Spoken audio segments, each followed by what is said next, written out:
बोलती पुस्तके. ज्यांना वाचनाचा नाद त्यांना बोलती पुस्तके घाली साद. आमचं चॅनल सबस्क्राईब करा आणि सबस्क्राईब करायला इतरांनाही सांगा. नमस्कार श्रोते मित्र हो, बोलती पुस्तके सादर करीत आहे लेखक प्राध्यापक डॉक्टर आनंद भोसले लिखित कादंबरी निमिष, प्रकरण 22. माननीय महोदय, मी नॅशनल हेल्पर. आपण आपल्या कार्यालयात येणाऱ्या जनतेला जो त्रास देत आहात, त्यांच्या कामात आडकाठी आणत आहात, त्यांना लाचेची मागणी करीत आहात, ही बाब अतिशय गंभीर आहे. याच संदर्भातील एक प्रकरण सविस्तरपणे या चिठ्ठीसोबत पाठवत आहे. आजच्या आज त्यावर कार्यवाही करून त्यासंबंधीचे मंजुरीचे आदेश घेऊन आज रात्री 11 वाजता शहरातील महात्मा गांधी चौकात गांधी पुतळ्याजवळ यावे. यातच आपले भले आहे, एवढे मात्र लक्षात ठेवावे. आपला हितचिंतक नॅशनल हेल्पर. या चिठ्ठीसोबत तिघांचेही प्रकरण स्वतंत्रपणे जोडण्यात आलेले होते. नंतर मी गोपीला बोलावले.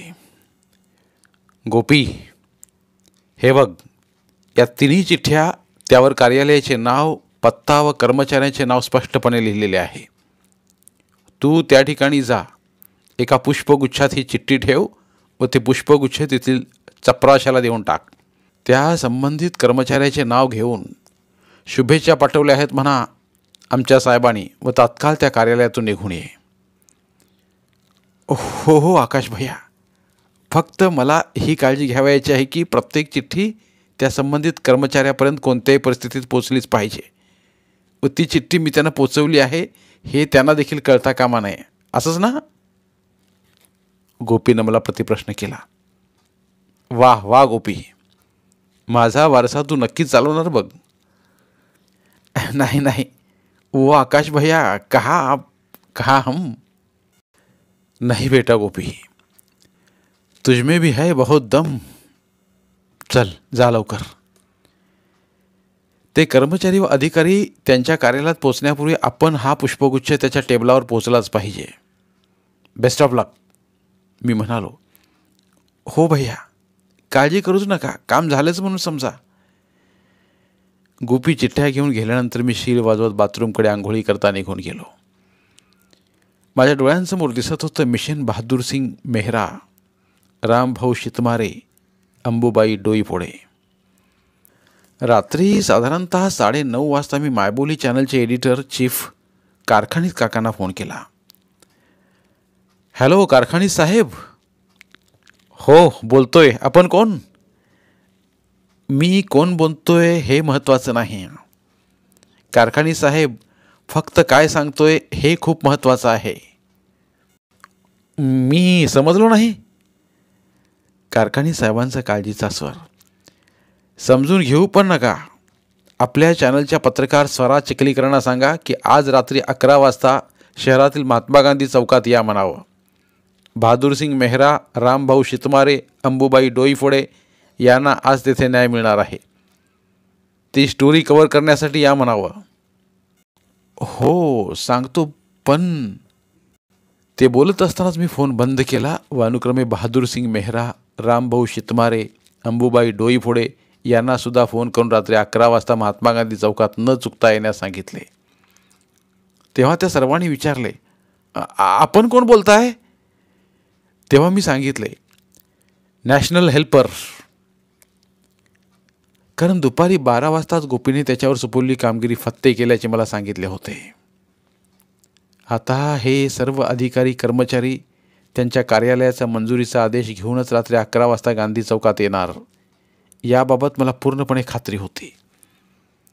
कारण त्यामागे होता नॅशनल हेल्पर नावाचा दरारा, दहशत, जी लाचखोरावर, अन्याय करणाऱ्यावर बरसविण्यास नॅशनल हेल्पर यशस्वी झाला आहे असे मलाच वाटत होते. रात्री 11 वाजता मी व गोपी महात्मा गांधी चौकात पोहोचलो. गोपीने आपल्या नेहमीच्या सरावाप्रमाणे माझ्या आगमनाचे वातावरण निर्माण केले. तुतारीचा आवाज, पिवळा प्रकाश, शिवप्रतिमाची छायाकृती आणि त्यातच मी त्या ठिकाणी रुबाबात प्रवेश केला. तेव्हा मला दिसले की माझ्या अपेक्षेप्रमाणे बहादूरसिंग मेहरा, रामभाऊ शितमारे व अंबुबाई डोईफोडे यांचे गुन्हेगार अनुक्रमे पंढरीनाथ मोरे, स्वप्नील प्रभूने, पितांबर काळे त्या ठिकाणी हजर होते व बहादूरसिंग, रामभाऊ व अंबुबाई देखील त्या ठिकाणी पूर्वीपासून उपस्थित असल्याचे मला दिसले. खड्या शब्दात मी पंढरनाथ मोरे, स्वप्नील प्रभूने, पितांबर काळे यांची कान उघडणी केली व मंजुरीचे आदेश संबंधितास देण्याचे सांगितले.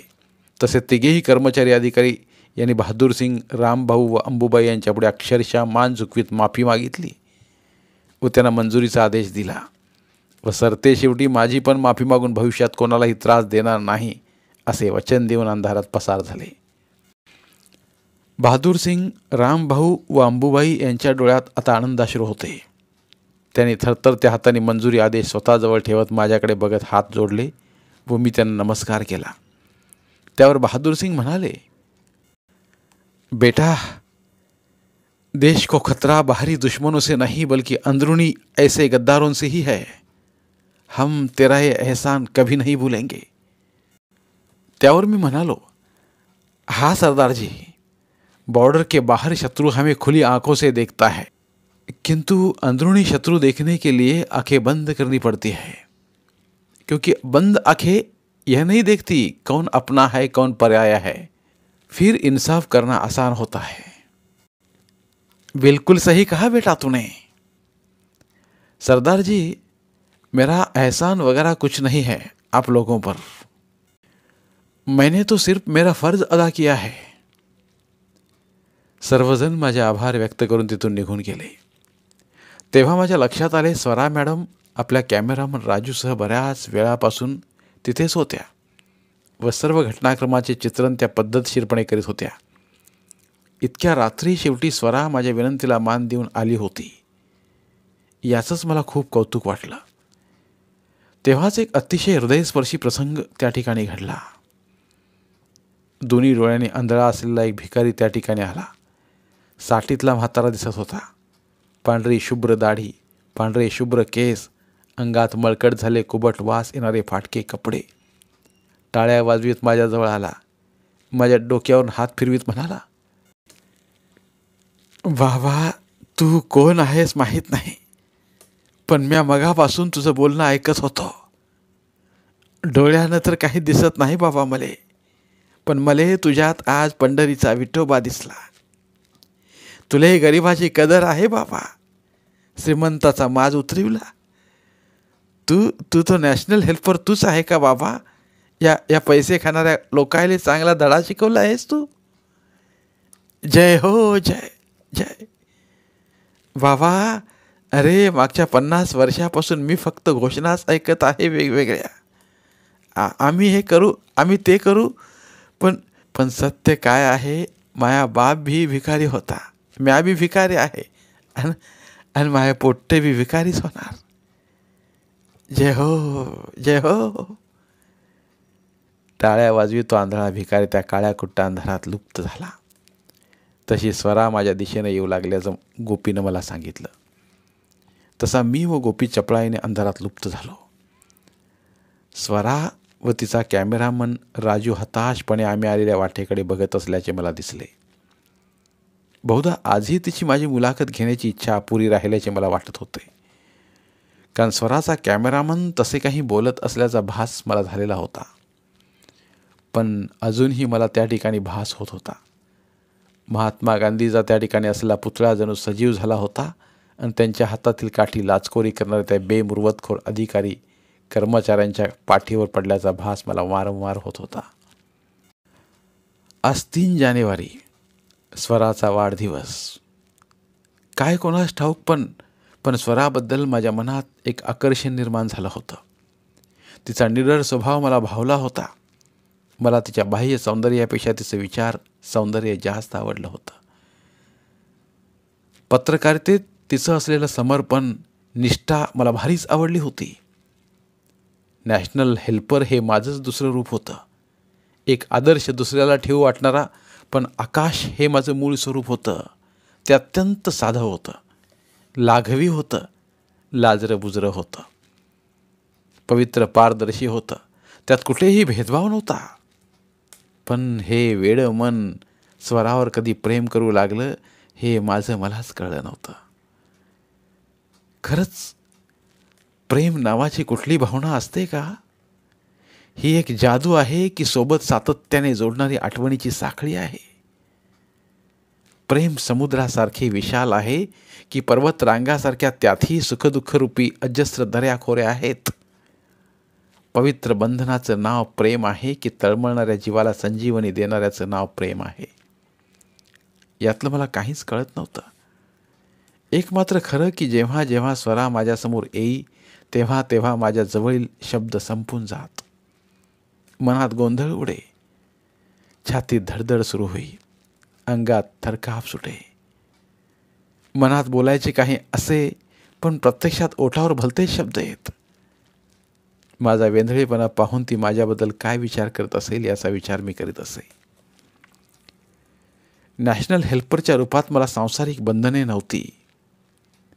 नजरेसमोर जे होतं ते फक्त समाज, प्रेम आणि या प्रेमासोबत कुठल्याही प्रकारची तडजोड मला करायची नव्हती.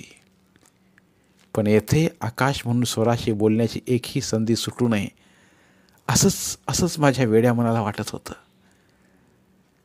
त्यातच आज तिचा वाढदिवस.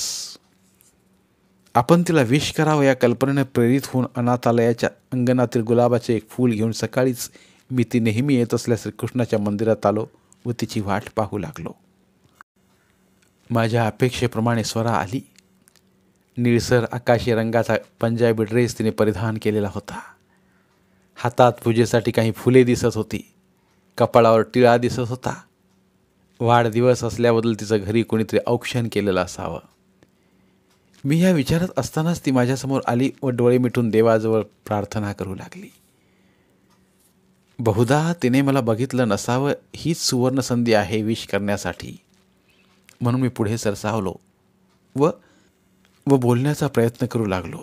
तर काय, ओठ थरथर कापू लागले, हातपाय लटलट कापू लागले. तेव्हाच तिने डोळे उघडले. अरे आकाश, तू? तेव्हा हृदयातील धडधड मोठ्या प्रमाणात वाढल्याने माझा तोलच गेला व मी खाली जमिनीवर पडलो. माझ्या हातातील गुलाबाचे फूल स्वराच्या पायाखाली चिरडले गेले. तशी स्वरा म्हणाली, काय झालं? काय झालं? कसे काय पडलात तुम्ही आकाश? आणि हे काय, तुमच्या देवाचे पूजेचे फूल माझ्या पायदळी तुळवलं गेलं? Sorry. No problem, it's okay, मी दुसरे घेईन. मी म्हणालो खरा, पण हे गुलाबाचे फूल तुझ्यासाठीच आणले होते हे बोलण्याची माझी हिंमतच झाली नव्हती.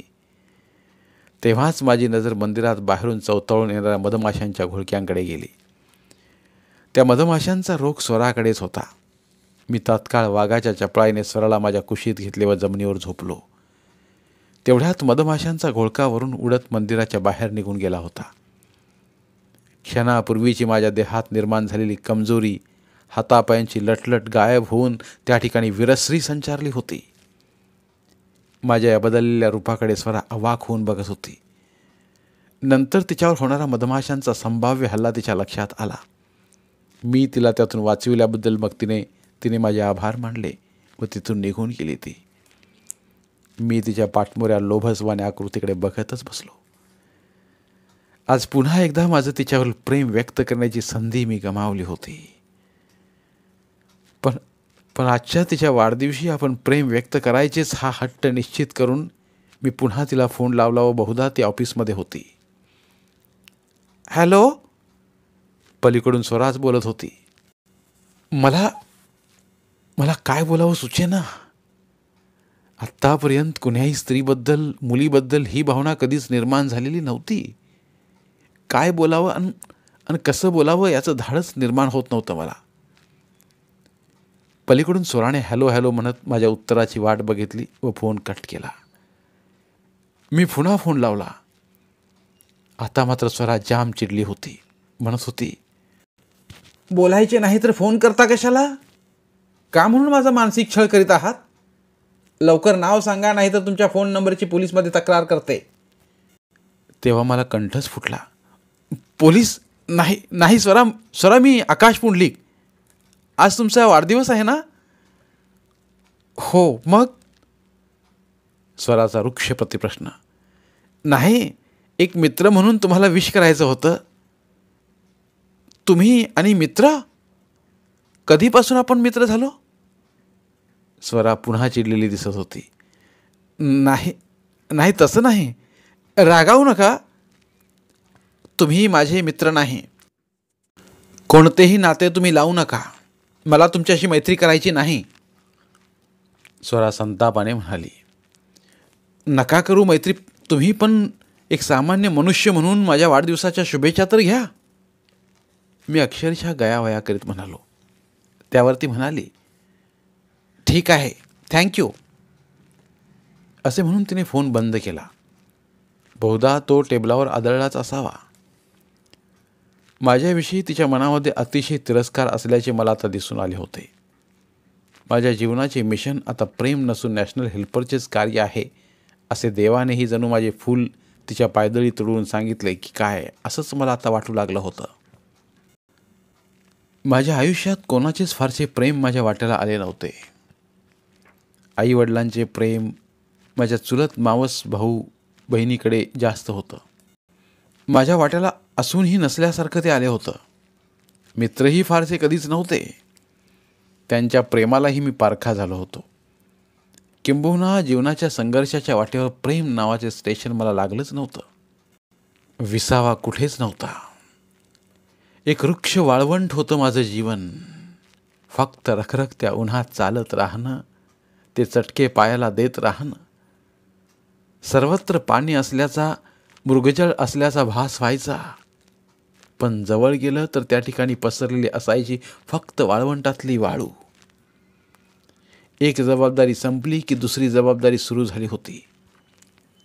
बेरोजगारीच्या अग्निकुंडात होरपळताना प्रेमाची आहुती मी दिली होती.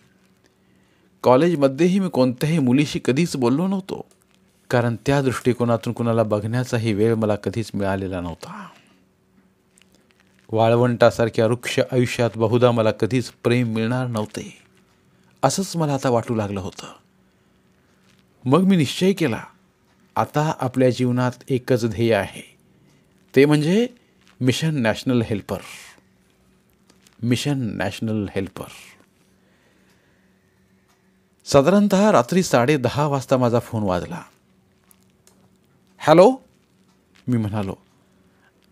हॅलो आकाश भैया, मी बोलतोय श्याम. श्याम, आत्ता यावेळेस फोन? काही विशेष बातमी? मी श्यामला प्रतिप्रश्न केला.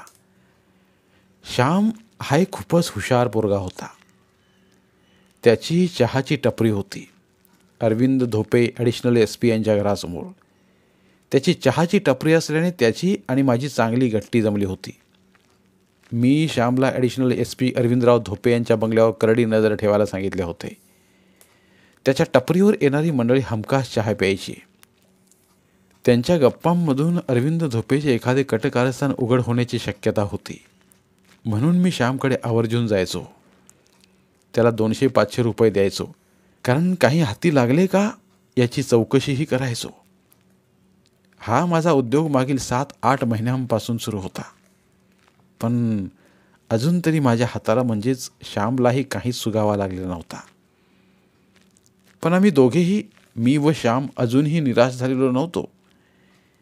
एक ना एक दिवस आम्हाला काही ना काही गावेल आणि आपल्याला विजय मिळेल याबद्दल आम्हा दोघांनाही विश्वास होता. काही हाती लागल्यावर मला ताबडतोब कळव असे मी श्यामला सांगितले होते व माझा फोन नंबरही दिला होता.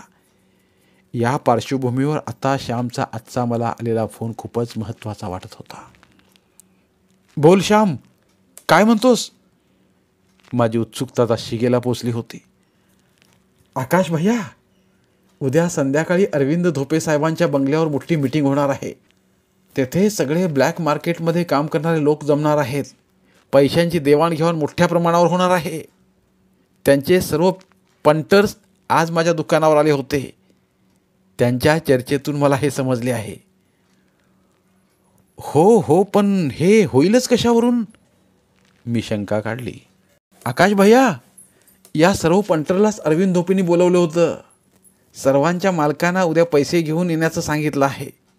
नाहीतर त्यांच्या दबलेल्या पोलीस केसेस परत बाहेर निघतील अशी धमकीही त्यांनी दिलेली आहे. म्हणून उद्या ही सर्व मंडळी येणारच हे निश्चित आहे. वेळ कितीची आहे?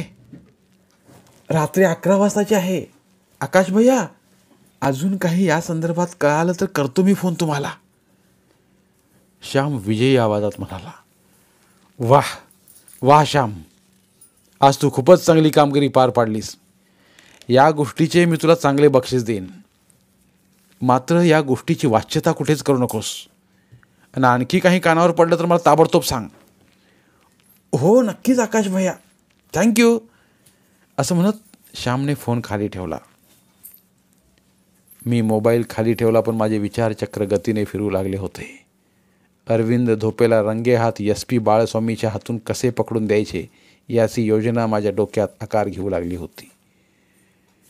गोपीशी या विषयावर सविस्तर चर्चा करण्याचे ठरवून मी आज स्वयंपाक करत असल्या गोपीला आवाज दिला. धन्यवाद. उर्वरित कादंबरी पुढील भागात.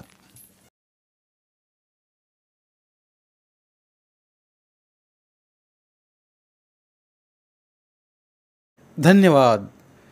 बोलती पुस्तके श्रोते मित्रांसाठी मराठी साहित्याचा खजिना फक्त 59 रुपयात. फक्त 59 रुपये माफक फी भरून आमच्या साहित्यरत्न या चॅनलचे सभासद व्हा व भरपूर मराठी ऑडिओ बुक्सचा आस्वाद घ्या.